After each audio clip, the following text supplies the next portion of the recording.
Yo, what's going on, everybody? Hope everybody's well. I think today should be a good day to discuss in depth time stretching, but in another way.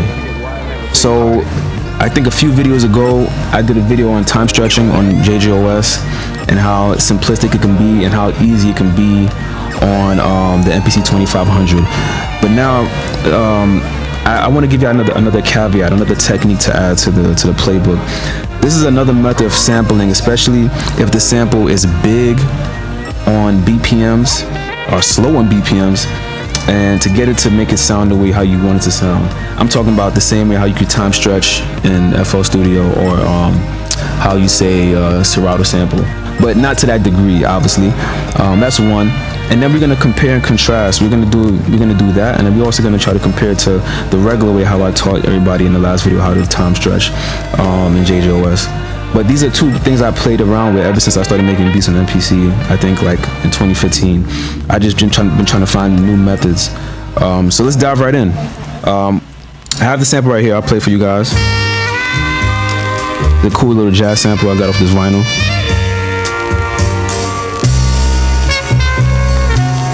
Right? So I hope you guys can see my screen very well. Let me know how it sounds on the audio side, and let me know how it looks on the visual side. Hopefully everything looks as crisp and clear as the day. Otherwise, this would be a deal breaker. But this sample right here, I cut it down to 16 chops, right? So when I cut this, the beat should be 16. Now, indistinctively, when I'm sampling something like this, I'm looking for pitch and I'm looking for speed while I'm auditioning and cueing the sample. Too fast, obviously. Forget about what the BPM is. We already know the BPM is fast. We just want to just naturally just make beats, right? So I'm hearing this and I'm auditioning.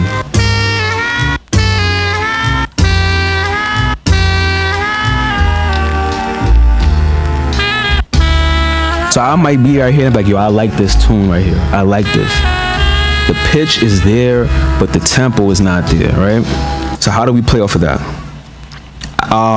Keep in mind there's two different windows when it comes to tuning on the MPC. I think it affects the Akai OS and the JJOS. You have your program edit window, where there's a tune on one side of the screen right here, and you have your sample edit window when you press window right here, and there's a tune on that side. Right now we're auditioning the sample, so I'm messing with the tune right here.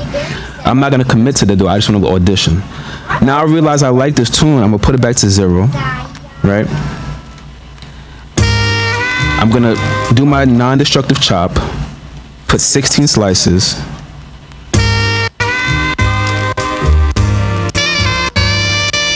I like that loop, so I'm gonna stick with that. I'm gonna make a new program, do it.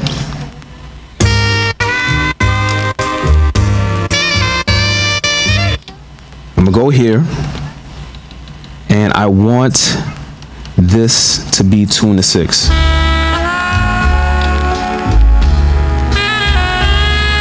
Remember, let's not lose sight of the objective here. The objective is we want to tune or time stretch one of our samples in a southpaw unorthodox way, to where we can keep it to a tempo that we like without having to go in the other way and do it the way how we did before, right? So I like this pitch, but it's not the tempo I want. So let's say that, so what you can do after that, after you pick the pitch that you want from the tune, you're gonna pick the BPM that you want that sample to sit at. So for example, I want this to sit at 70. Will this fit on 70? No, but that's the whole point. We want it to sit at 70. So you as the creator, you want it to sit at 70. That's recorded. It's gonna sound horrible, and that's the whole point.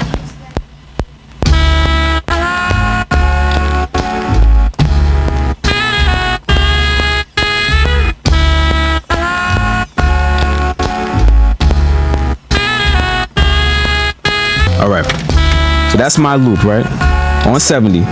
Forget about anything else. The main thing is that I want that pitch, but it does not match my BPM. So now that's what we want, right? So now what we do our little cleaning up. We'll go into all, make sure our mute groups is on. I hope you guys can see that mute groups is gonna be on 1.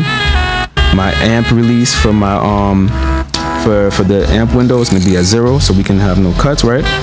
But we still have this little thing going on. All right.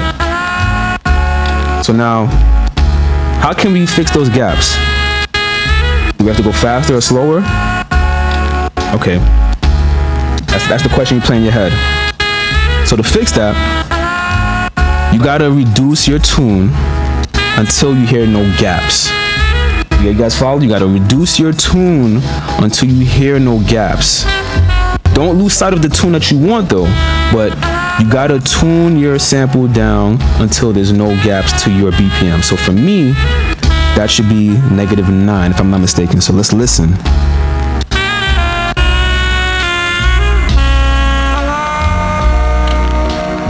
You hear that?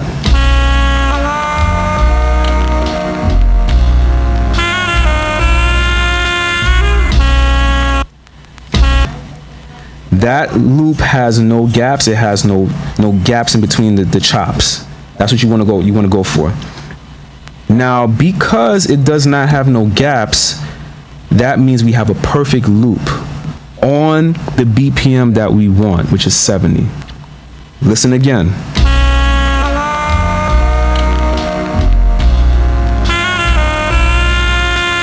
Okay, you say great. You say, yo, Bonafide, we got it to sit and it's looping perfectly, but that's not the pitch that I want. I got you. So all you do is you go back into mode, sample edit, turn your chop off, press the edit key, you go to the pitch window, and you add or subtract the math that you compensated for in the program edit window. I'm gonna explain it again. In the sample edit window, right? The tune that we wanted was -6, right? Let me turn it back on. That's the tune you want. That's the tune you want. -6, but it is gaps. So what you got to do, you got to compensate for those gaps by bringing it down until there's no gaps. Whether that's -9, -10, right? So for us, it's -9. But we don't want that pitch. So now you have to compensate that in the pitch window, in the sample edit window. It sounds like jargon, I know, but it's something good to know in case you're in a creative rut and you can't, time stretch the original way. So I want -6. So how do we get back to -6? You got to add 3. If you look at a number scale in your negative section, we're on -9. So you're going to add 3 to get it back to -6 in your sample edit window. All right, so turn the chop off. So pitch shift, we're gonna add 3. So we're gonna go to 0, 1, 2, 3. Do it. It sounds like crap right there, right? But we're gonna override it. Turn your chops back on. Is that not the pitch that we wanted at the BPM we wanted? I showed a few producers this. They think I was talking a whole different language. Some of you guys might know it, some of you guys might not know it, but that's the second way how I time stretch. If I don't want to be bothered by counting BPMs and auditioning. Remember, there's pros and cons to both. The pro is you can just indistinctively hear what you want to hear. You don't have to do nothing mathematical. You just hear it, you put it in if you don't want to lose that ideal, and then you compensate for that in your tune, in the program edit window, and your sample edit window. That's the only math you're doing, as opposed to like the regular way, right? But let's stay on track now, and I'm gonna explain it again.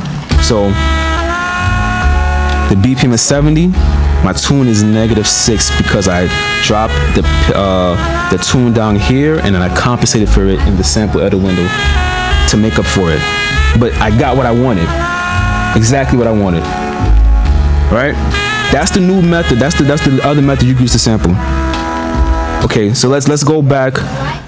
If you didn't see my overlay, let's go back to that way of how to sample, right? So I'm gonna redo this. I'm gonna make a new sequence, and I'm gonna copy that sample, and I'm gonna do it the other way. And we're gonna compare and contrast how it sounds as well as how methodological it is, I should say, for lack of a better term, right? So let's copy that sample. We're gonna duplicate that sample, and let's do it again. All right, I hope I didn't lose anybody. Let's follow along in the way. This is the original way how to sample, right? So you hear this sample.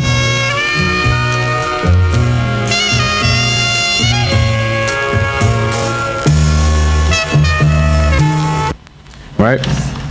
We're gonna do another sequence. You're gonna do a new sequence. Let's do it here. Say, yo, I want that sample to sit at 70 because I fucks with this heavy. I want that to sit at 70. We're gonna do 8 bars. and we're gonna loop it, right? Go back. We're gonna cut it to 16. We can either cut it at 16 or we can audition it. So let's audition it first. I'm sorry, let's audition it first. Time stretch, tempo, 16 beats, right? The tempo is 109. We want it to sit at 70. So let's put 70. Do it.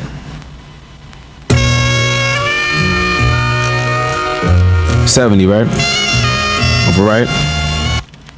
Chop it into 16 bits. This is the way how we did it in the last video with the drum break. And this is an easier way too, believe it or not, it is.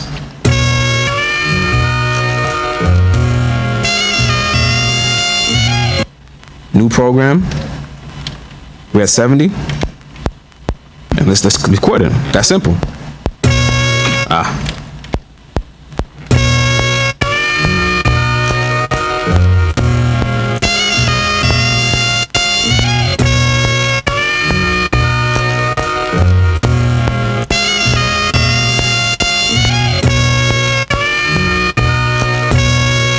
Right?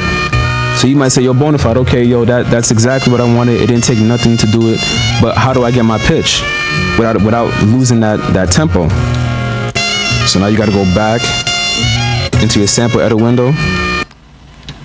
You got to turn your chops off, obviously, because you got to get the whole sample. If you turn chops on, you're going to affect individual chops. That's why we turn that off. You press edit, you go to pitch, and you just, all you have to do is from that 0 standpoint, you just compensate. So you want -6. The pitch will only be affected. Only thing you have to look out for is digital harmonics, right? So let's go down to -6, because that's what we wanted in the original time we did it. I think that's it. Yeah, overwrite. I hope that's it.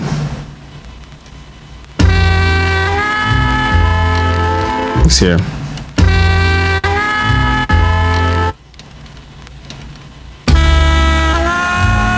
That is my fault.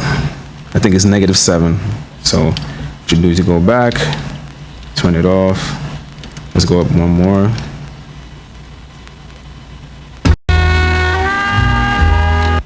Probably 9. I think 9. See, it's different when you do it like this. Let's try 3. You can see again. Yeah, overwrite. And let's put the chops back on. And that's the same way.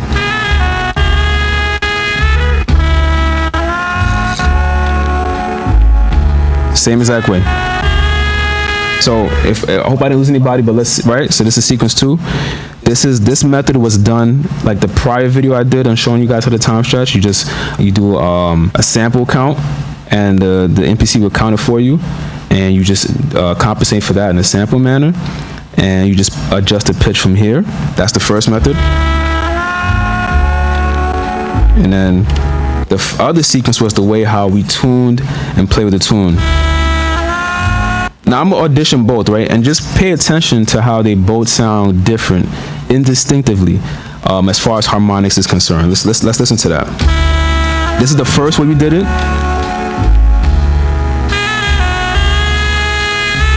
I'm actually gonna make this easy. Let's put it to 4, so we don't lose anybody. I'm gonna put this to 4. Okay, right? So this is the first method, example of how we did it with the tune.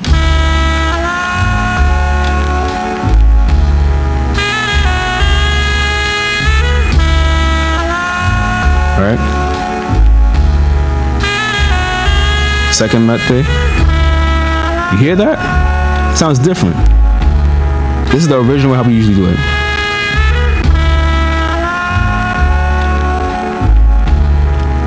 I'll shorten it for you guys so you can hear it again. Close, next to each other. First method, using the tune.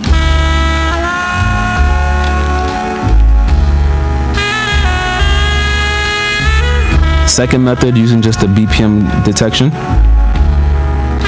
Let's go back. First method.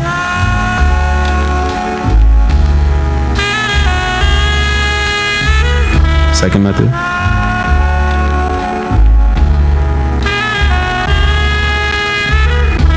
So they're cool little ways of sampling and time stretching and manipulating samples to your liking. You may or may not find this video informative as far as time stretching may be concerned. I don't know who will, but I always thought it would be cool to share that technique, because I don't think a lot of people know about that way of time stretching. Again, there's pros and cons to both. However you view it and like it, that's in the eye of the beholder.